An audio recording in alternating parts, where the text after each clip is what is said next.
In the Celtic tradition, I'm going to make up a batch of soul cakes. Now, souling was a Christian tradition that involved poor people visiting wealthy households on All Hallows Eve to receive food and money in exchange for praying for the souls of the homeowners dead. Now, souling was adapted from the Celtic tradition of mumming, where performers would travel from door to door to perform plays or dances in exchange for gifts.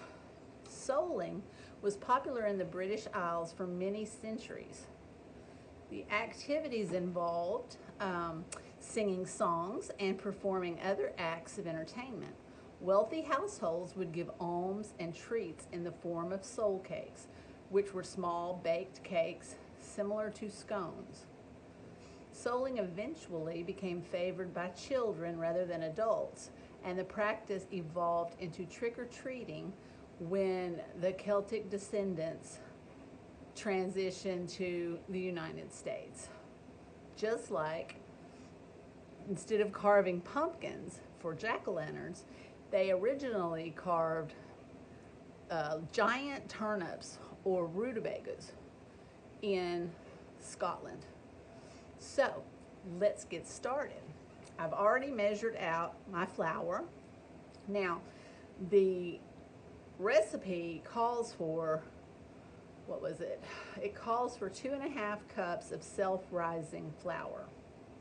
I know how to make self-rising flour, but I wanted to use whole grains. So I've got whole wheat flour and oat flour with some baking powder and salt. But it's easier if you just want to use the 2.5 cups of self-rising flour. Then I have whisked it together to make sure it's well incorporated with this lovely wire whisk. This is my favorite whisk to sift flour with, or to make sure there's no lumps in anything. I love this whisk. Now then, what we did, I brewed up, okay, see this right here? This is dried fruit, and I have macerated it, soaked it in really strong, 1 cup of really strongly brewed tea. Now you can use black tea, or you can use like the Celestial Seasonings. I used 1 bag of the Celestial Seasonings sugar plum spice, and I used 1 bag of the Twinings pumpkin spice chai tea. So it'll be nice and fruity and spicy to go in our soul cakes. So what you do, you brew a strong 1 cup of strong brewed tea of any flavor you want. Earl Grey works really well too. And you soak 3/4 of a cup of dried fruit. If the fruit's large, like figs or apricots, chop them up roughly, please, so they're not big, huge lumps. But I've got 1/4 cup of dried cranberries and 1/4 cup of dried cherries and 1/4 cup of raisins in mine. Then I have got, this is 3/4 of a cup of chopped mixed nuts. I chopped up pistachios and pecans and walnuts, as well as a little bit of pumpkin seed, so that it's a big blend. So that'll mix in nicely. All right, because I don't think clearly sometimes, and I measured my flours into the big bowl that I needed to use for the wet ingredients. Like I said, it's one of those days today, people. All right, let's try this again. All right, here's my flours. I'm going to set these out of the way for a second. Then I'm going to use this for my wet ingredients. Okay, you combine, let's see. Okay, you put all the juice too of the fruits and the tea. And then we're going to add in our spices. I've already mixed these together now. This is 1 teaspoon of nutmeg, 1 teaspoon of cardamom, 1 teaspoon of cinnamon, the zest of an orange, which this came in really handy for that. This comes with our zester. See, our juicer and our zester come together as a set, and they work together beautifully. Now, I zested my orange in with my spices and put in just a pinch of salt. But we are going to add these on in. Benji, told you he's having a day today. Now we're going to add to that our brown sugar. And we'll go ahead and start stirring this together a little bit. I wish we still had this spoon. This mixing spoon is one of my other favorite utensils. Be on the lookout for when it comes back in stock. And if you want me to put you on my list to notify you when it does come back, be sure and contact me and let me know. All right, now then, we want to add in our nuts to that. We want to combine all of these together, and then we're going to start adding in the flour. Okay. Now then, this is it calls for 4 tablespoons of butter. I'm using olive oil instead because I did not feel like going to the store to get me some more butter. So we make do with what we've got. And olive oil is healthier for me anyway. So we add this in. All right. Mix that all together, and we're going to add in 1 large egg to this. I should probably beat this a little bit first. Let me just give it just a little bit of a mixy. It'll help it in the long run. Okay, add that in. All right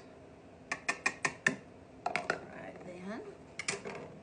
I'm going to mix this all together thoroughly, and then we're going to begin to add in our flour. Now, I'm going to use the silicone muffin forms to cook mine in. I'm going to fill them about halfway up. Now, add your flour a little bit at a time so that it doesn't all clump up on you. That can be a mess. Now, let me just get a spatula. But it helps to get all the stuff off the sides. Okay. I'm not organized today, but we're going to get it done anyway. Now, fold all the flour into the liquid and make sure that it gets mixed up proper. It's going to be a thick batter.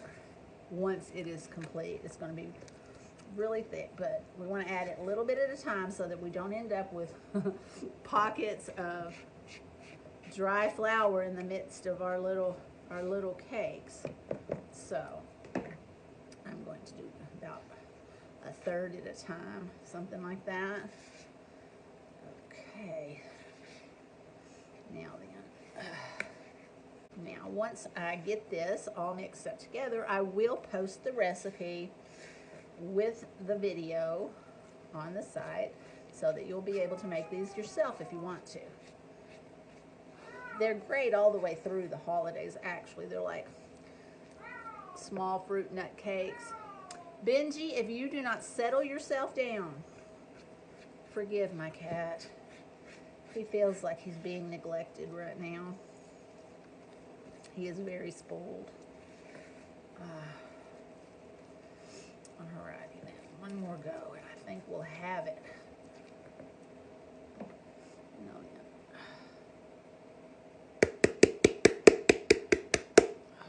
Okay.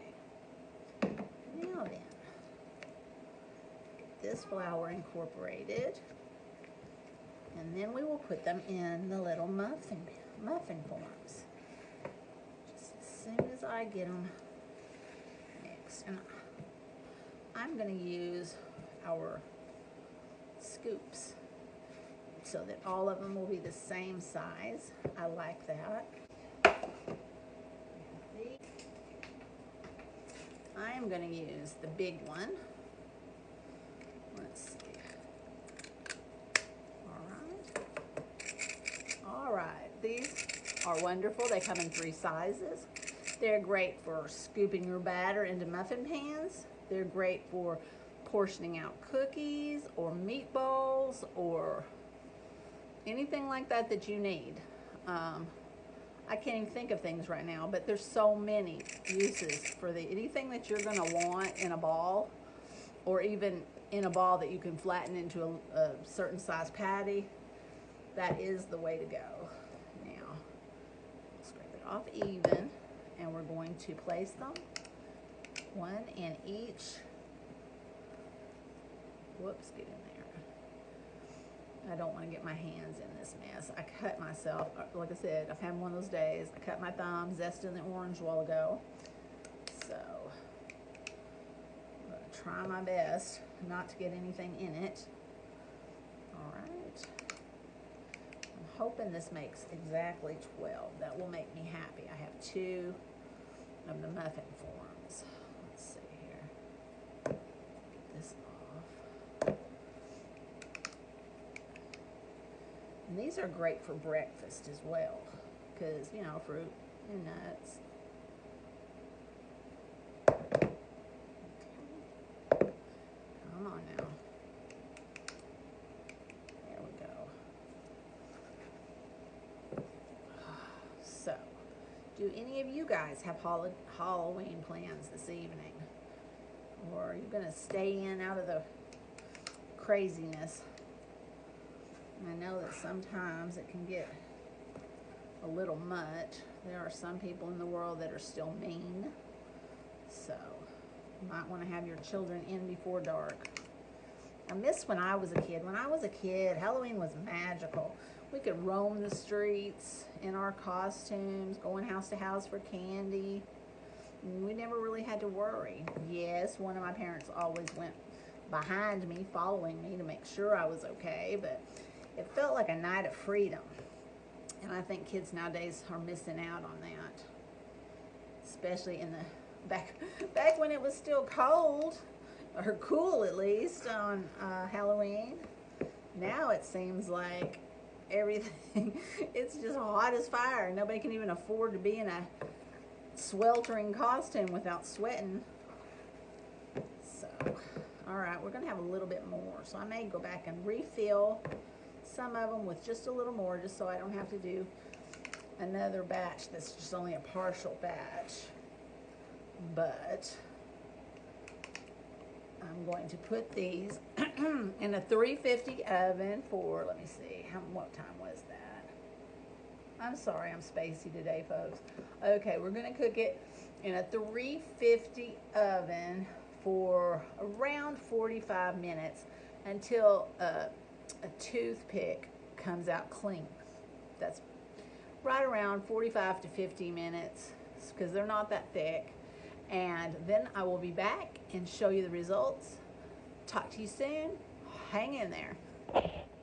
Hi guys, we're back, and look how lovely everything turned out. I did have a little extra, so I made one in my little small round.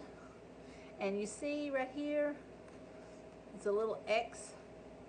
Well, back in the days of soling, they used to cut an X or a cross in the top of the sole cakes. I forgot to say that earlier, but that was to represent the cross. And also, you know, because All Hallows Eve is the eve of All Hallows. That means All Saints Day and All Souls Day, which are the first and the second. I can't remember which comes first. I believe All Saints comes on November 1st and All Souls on November 2nd, which also brings us to the Hispanic culture's celebration of the Dia de los Muertos, the Day of the Dead. And those are celebrated November 1st and 2nd. to honor their ancestors and those who have passed before them. Happy Halloween. Enjoy your weekend. Enjoy the beginning of November. And I'll talk to you again soon. Thank you. Bye-bye.